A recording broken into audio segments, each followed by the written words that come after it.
আসসালামু আলাইকুম। ধরেন আপনার এলাকায় এই মুহূর্তে আপনার পাশ দিয়ে বয়ে চলা নদীতে একটা লাশ ভেসে উঠলো।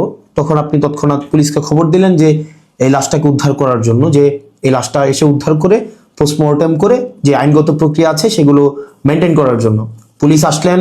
পুলিশ এসে সেই লাশটা আপনার বাসা থেকে ফর এক্সাম্পল 50 কিলোমিটার দূরে আপনার সদর হসপিটালে নিয়ে গেলেন। সেখানে পোস্টমর্টেম করা, সেখানে হচ্ছে ডোমকে রাজি করানো, তারপর হচ্ছে জানাজা, দাফন কাফন, এই প্রত্যেকটা কার্যক্রম পুলিশ নিজে উপস্থিত থেকে করলেন বা করেন। এটাই, পুলিশ ছাড়া এই কার্যক্রমগুলো কেউ করে না। অথবা কেউ হারিয়ে গেলেন, অথবা কেউ আত্মহত্যা করলেন, এই যে কার্যক্রমগুলোকে আমরা পুলিশকে দিয়েই হচ্ছে আমরা করতে হয়। এখন কয়েকটা প্রশ্ন এখানে। আপনার বাসা থেকে বা নদীর পাড় থেকে লাশটা জেলা সদরে নিয়ে যাওয়ার জন্য যে খরচটা হয়েছে, অ্যাম্বুলেন্স ম্যানেজ করা, ডোম ম্যানেজ করা, হসপিটালের যে খরচ, এই খরচটা আসলে কে দেয়? এই খরচটা দেয় হচ্ছে সেখানে নিয়োজিত যিনি দায়িত্বপ্রাপ্ত এসআই, কনস্টেবল বা যিনি যান, পুলিশের যে সদস্য যান, তাকেই কিন্তু এই খরচটা বহন করতে হয়। যে 10-15 হাজার টাকা খরচ হয়, তাকে এই খরচটা বহন করতে হয়। যদিও সরকারি নিয়ম আছে যে এই খরচটা ফেরত দেওয়া হয়, কিন্তু যেই টাকা খরচ হয় আর যেই টাকা ফেরত দেওয়া হয়, ফর এক্সাম্পল 10,000 টাকা যদি খরচ হয়, সেখানে ফেরত দেওয়া হয় 500, 1,000, 2,000 টাকা। তো সেটা দেখা যায় খরচ হওয়ার তুলনায় প্রাপ্তির যেই ব্যবধান, সেটা দৃশ্যমান অনেক বেশি ব্যবধান। তো এই পুরো খরচটা কিন্তু পুলিশকেই বহন করতে হয়। দ্বিতীয়ত হচ্ছে, আপনি যদি আপনার এলাকার থানাগুলাতে যান, থানাগুলাতে গিয়ে যদি দেখেন যে আপনার এলাকার এসআই, কনস্টেবল বা আপনার যারা সেবা দিয়ে থাকেন যে পুলিশগুলা কোন ধরনের পরিবেশে থাকেন, আপনি বিশ্বাস করেন, যদি আপনি ওই পরিবেশটা দেখেন। আমরা ইউনিভার্সিটিতে যেভাবে গণরুমে ছিলাম, এক রুমে গাদাগাদি করে অনেকজন, ফ্লোরিং করা, শুধুমাত্র তোষকটা থাকতো, উপরে ফ্যান নাই, যথাযথ পয় নিষ্কাশন ব্যবস্থা নাই, তারপরে হচ্ছে ভেন্টিলেশন সিস্টেম নাই। একটা মানবীয় জীবন বলতে যেটা বোঝায়, আপনার থানাগুলোতে পুলিশরা সেই ধরনের পরিবেশে থাকে। এখন একটা পুলিশ আপনার ডিউটি করে এসে রাতে যদি এই ধরনের একটা পরিবেশে ঘুমায়, আমরা কি তার কাছ থেকে প্রত্যাশিত সেবা আমরা কিভাবে এক্সপেক্ট করব? মানে এটা এটা একটা মানবীয় জীবন থানাগুলাতে আসলে পুলিশের জন্য ব্যবস্থা করা হয়েছে। এত বছরেও পুলিশ এই সেবাগুলোতে, এই মৌল মানবিক পুলিশের যেই বেসিক যে সেবাগুলা, সেগুলো এখনো পর্যন্ত কিন্তু সংস্কার করা হয়নি। তৃতীয়ত, সবচেয়ে গুরুত্বপূর্ণ এবং তৃতীয়ত যেই অসুবিধাটি আমি থানাতে দেখলাম এই কয়েক মাসে, সেটা হচ্ছে আপনার থানা থেকে একটা অপরাধ কার্যক্রম সংগঠিত হয়, ফর এক্সাম্পল 15 কিলোমিটার, 20 কিলোমিটার দূরে। একদিনে অনেকগুলো অপরাধ কার্যক্রম সংগঠিত একটা থানায় হতে পারে।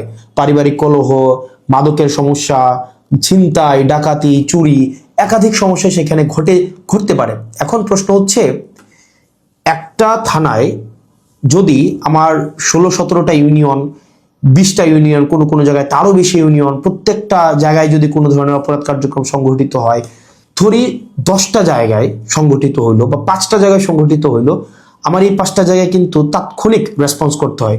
এখন তাৎক্ষণিক যদি আমরা রেসপন্স করতে চাই, সেই জায়গাগুলোতে পৌঁছাইতে অবশ্যই অবশ্যই আমাদের গাড়ির প্রয়োজন।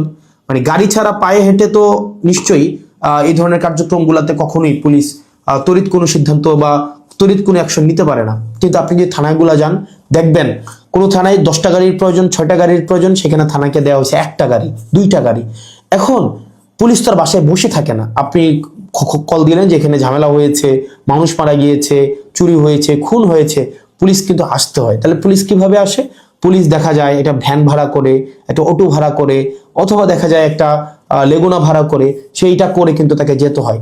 ওই যে ভাড়ার টাকাটা, এই ভাড়ার টাকাটাও কিন্তু পুলিশের পকেট থেকে দিতে হয়। দ্বিতীয়ত, এই যে ভাড়া করে যাওয়া আসা, তার যে এই সময় নষ্ট হয়, সেক্ষেত্রে দেখা যায় যারা অপরাধ সংঘটিত করে তারা কিন্তু ইতিমধ্যেই সে জায়গা থেকে চলে যায় এবং আমরা সেবা বঞ্চিত হই। সেজন্য আপনি যদি পুলিশকে যুগোপযোগী করতে চান, পুলিশকে যদি আপনি হচ্ছে তার সেবা তাৎক্ষণিক জনগণের কাছে পৌঁছাইতে চান, অবশ্যই অবশ্যই তার ট্রান্সপোর্টেশন ব্যবস্থাটা অবশ্যই অবশ্যই যথাযথভাবে করতে হবে। আপনি পুলিশকে ট্রান্সপোর্টেশনের গাড়ি দিবেন না। গাড়ি বলতে এখানে একটা পুলিশকে একটা গাড়ি, এটা বোঝানো হয় নাই। একটা কাভার্ড ভ্যান দেন, একটা 10টা পুলিশ একসাথে মুভ করতে পারে।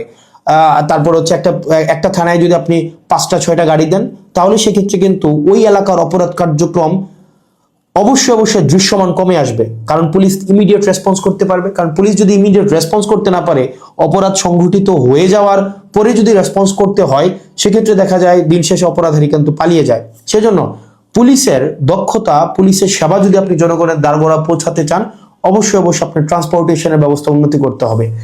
এখন আমাদের বর্তমান বিদ্যমান যে পুলিশ ব্যবস্থা রয়েছে, এই পুলিশ ব্যবস্থার থানাগুলোতে, আমি থানাগুলোর কথা বলবো, থানাগুলোতে তাদের অ্যাকোমোডেশন সমস্যা, তাদের বাসা, তাদের থাকার জায়গা নাই ঠিকঠাক ভাবে, গণরুমের মতো তাদেরকে থাকতে হয়, এবং তাদেরকে যে বেতন দেওয়া হয়, এই বেতন দিয়ে যে একটা স্বাভাবিক জীবনযাপন করবে, সেটা কোনোভাবেই সম্ভব না। দ্বিতীয়ত হচ্ছে আপনি তাকে ট্রান্সপোর্টেশনের ব্যবস্থা করছেন না যথাযথভাবে। আপনি তাকে হচ্ছে দেখা যাচ্ছে যে আপনি তাকে ঢাল তরোয়ার ছাড়া, ট্রান্সপোর্টেশন ছাড়া আপনি অপরাধী ধরতে পাঠাচ্ছেন, টহল দিতে পাঠাচ্ছেন। সেক্ষেত্রে কিন্তু তাকে ট্রান্সপোর্টেশন ম্যানেজ করা এবং সেখানে যে ভাড়া মেটানো, সেটাও কিন্তু তার পকেট থেকেই করতে হয়। সরকার যে অ্যালটমেন্টটা দেয়, সরকার যে বরাদ্দ দেয়, সেটা খুবই খুবই প্রয়োজনের তুলনায় অপ্রতুল। তৃতীয়ত হচ্ছে আপনি পুলিশে একটা হচ্ছে, আমি অনেকগুলো অফিসারের সাথে কথা বলেছি, রিটায়ার্ড অফিসার, চাকরিরত অফিসার, তাদের সাথে কথা বলেছি। পুলিশে ম্যানেজ করে নাও একটা কালচার আছে, ম্যানেজ করে নাও একটা কালচার। ফর এক্সাম্পল, আপনি কনস্টেবলকে পাঠাইলেন কোন একটা জায়গায় আসামি ধরার জন্য, সেখানে 5,000 টাকা খরচ হবে যে আসামিটা ধরতে, ট্রান্সপোর্টেশন কস্ট বা তদন্ত এই জায়গাগুলোতে। তখন কনস্টেবল তার মানে ঊর্ধ্বতন কর্মকর্তাকে উনি বললেন যে স্যার টাকা কোথায় পাবো? তখন বলে ম্যানেজ করে নাও। এখন ম্যানেজ করে নেওয়া অর্থ, সেটা নিশ্চয়ই আমরা বুঝেছি ম্যানেজ করে নেওয়া বলতে কি বোঝাচ্ছে। এবং আরো শঙ্কার বিষয় সেটা হচ্ছে পুলিশের অনেক বড় বড় প্রোগ্রাম হয়। এই প্রোগ্রামে অনেক ক্ষেত্রে, সব ক্ষেত্রে না, কিছু কিছু প্রোগ্রাম আগে হতো, এখন বর্তমানে আছে কিনা এটা আপনারা জানাবেন। আগে এরকম নাকি হতো, মানে পুলিশের অনেকেই জানিয়েছেন এরকম নাকি হতো, একটা বড় প্রোগ্রাম হবে, এই প্রোগ্রামে দেখা যায় ঊর্ধ্বতন কর্মকর্তারা অধীনস্থ কর্মকর্তাদের হচ্ছে ভাগ করে দিত যে খাবারের দায়িত্বটা তোমার, ডেকোরেশনের দায়িত্বটা তোমার, লাইটিং এর দায়িত্বটা তোমার। তো এখন টাকা আসবে কোন জায়গা থেকে? ম্যানেজ করে নাও। তো দেখা যায় অধস্তন কর্মকর্তারা সেটাকে ম্যানেজ করে নিতেন। তো নিশ্চয়ই ম্যানেজ করাটা সরকারের দায়িত্ব, ম্যানেজ করা তো অবশ্যই কোনো কর্মকর্তা কর্মচারীর দায়িত্ব না। কিন্তু দেখা যায় অধিকাংশ ক্ষেত্রেই সরকার যে বাজেট বরাদ্দ দেয় পুলিশকে, এবং যে পরিমাণ পুলিশের প্রয়োজনীয়তাটা, যে পরিমাণ আমরা দেখলাম ল অ্যান্ড অর্ডার রিস্টোর করার ক্ষেত্রে, সামাজিক শৃঙ্খলা বজায় রাখার ক্ষেত্রে, শুধু শুধু যে গুম খুন এগুলো হচ্ছে নিরসনের ক্ষেত্রে পুলিশের অবদান বা পুলিশের কার্যক্রম, বিষয়টা এমন না। স্বাভাবিক শান্তি শৃঙ্খলা, নিরাপত্তা, জীবনমালের নিরাপত্তা নিশ্চিত করার ক্ষেত্রে কিন্তু পুলিশের স্বাভাবিক অনেক ধরনের কার্যক্রম হয়। আপনার পরীক্ষা ডিউটি থেকে শুরু করে অনেক ধরনের কার্যক্রম হয়, এবং পুলিশের কে আরো বিভিন্ন কাজে ব্যবহার করা হয়। যেমন এটা খুবই খুবই, আমি পার্সোনালি এই জিনিসটাকে আমি সবার সামনেই বলছি, এই জিনিসটাকে আমি পার্সোনালি এই জিনিসটাকে কখনোই ওয়েলকাম করব না।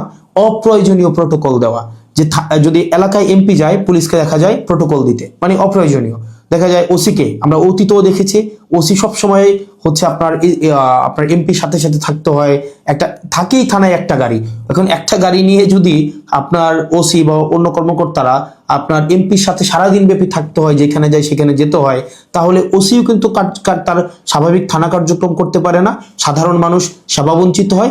একই সাথে সাথে যে একটা গাড়ির, এই গাড়িটাও কিন্তু অপচয় হয়। সেজন্য, এবং আপনারা জেনে থাকবেন যে এমপির সাথে পুলিশ সবসময় থাকে, কিন্তু এটা কিন্তু কোনো নিয়মে নাই, কোনো প্রোটোকলে নাই।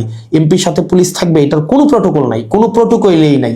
এটা হচ্ছে আগে রাজনৈতিক যে কালচার ছিল, রাজনৈতিক কালচারে পুলিশ এমপির একটু নজরে পড়ার জন্য বা একটু স্বাভাবিকভাবে এই কার্যক্রমগুলো, পুলিশকে রাজনীতিকীকরণ হওয়ার কারণে পুলিশ যে স্বপ্রণোদিত হয়ে সব ক্ষেত্রে করেছে, বিষয়টা এমন না, পুলিশকে করতে বাধ্য করা হয়েছে ক্ষেত্র বিশেষে। তো সেজন্য আমরা যদি পুলিশের সেবাটাকে জনগণের দোরগোড়ায় পৌঁছাতে চাই, আমরা যদি চাই জনগণ যথাযথভাবে পুলিশের সেবাটা পাক, তাহলে কিন্তু অবশ্যই আপনি পুলিশের, বিশেষ করে থানা পর্যায়ের থানা পুলিশের, কারণ সবচেয়ে বেশি কিন্তু থানায় পুলিশকে স্বাভাবিক সাধারণ মানুষ যায়, আপনি থানার পুলিশের অবশ্যই অবশ্যই আপনি তার আবাসন ব্যবস্থা নিশ্চিত করতে হবে, যথাযথভাবে তার বিশ্রামের পরিবেশ আপনি নিশ্চিত করতে হবে, নিরাপদ পানির ব্যবস্থা নিশ্চিত করতে হবে, খাবারের ব্যবস্থা নিশ্চিত করতে হবে, এবং তার ডিউটির এখানে একটা প্রোটোকল আপনার নিশ্চিত করতে হবে। আপনি 24/7, একটা মানুষ কখনোই, একটা স্বাভাবিক মানুষ স্বাভাবিকভাবে কখনোই ডিউটি করতে পারে না।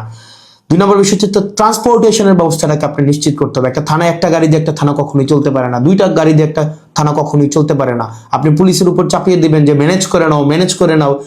পুলিশ যখন ম্যানেজ করতে যাবে, তখনই কিন্তু জনগণ পুলিশের হচ্ছে একটা সাংঘর্ষিক অবস্থা তৈরি হয়। তখনই হচ্ছে উৎকোচ গ্রহণের হচ্ছে এক ধরনের বৈধতা মানসিকভাবে উৎপাদিত হয়। সেজন্য আমরা পুলিশকে এই ম্যানেজ করে নেওয়ার প্রবণতায় না ঠেলে দিয়ে সরকারের কাছে এই বিষয়গুলো নিয়ে আমাদের আহ্বান থাকবে বাজেট বৃদ্ধি করা, এবং সেগুলোর হচ্ছে আমাদের যে টেকনিক্যাল জায়গায় আমাদের রিসোর্স সেখানে হচ্ছে আমাদের ইনস্টল করতে হবে। তৃতীয়ত তার মানে অ্যাকোমোডেশন, তারপর হচ্ছে ট্রান্সপোর্টেশন, আর হচ্ছে 3 নাম্বার যেটা হচ্ছে অযাচিত যেই রাজনীতিকীকরণের যে বিষয়টি রয়েছে সেটি থেকেও পুলিশকে আমাদের মুক্তি দিতে হবে। সাধারণ জনগণ এবং পুলিশের মাঝখানে কোনো মধ্যস্বত্বভোগী থাকা কখনোই উচিত না।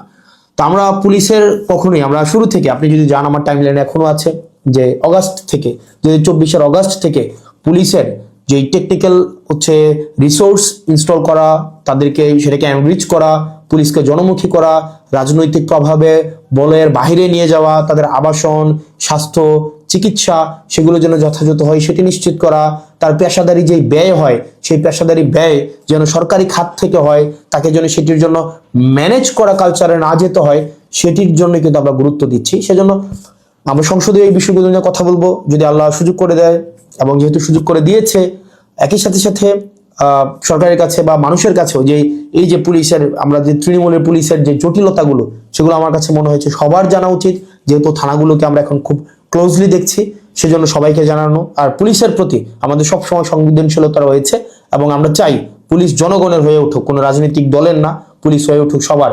পুলিশের সাথে জনগণের সম্পর্ক থাকবে হৃদ্যতার, এবং প্রত্যেকটা মানুষ যেন ভয়হীন ভাবে সেখানে অভিযোগ জানাতে পারে, এবং অপরাধী নির্মূলে পুলিশ সবসময় যেন সুদৃঢ় ভূমিকা পালন করতে পারে রাজনৈতিক যে কোনো প্রভাবের ঊর্ধ্বে উঠে। পুলিশের আবাসন সমস্যা, ট্রান্সপোর্টেশন সমস্যা, পুলিশের বাজেট বৃদ্ধি এবং পুলিশের ম্যানেজ করে নেওয়া কালচার থেকে পুলিশকে অবশ্যই মুক্তি দিতে হবে। আসসালামু আলাইকুম রহমতুল্লাহ।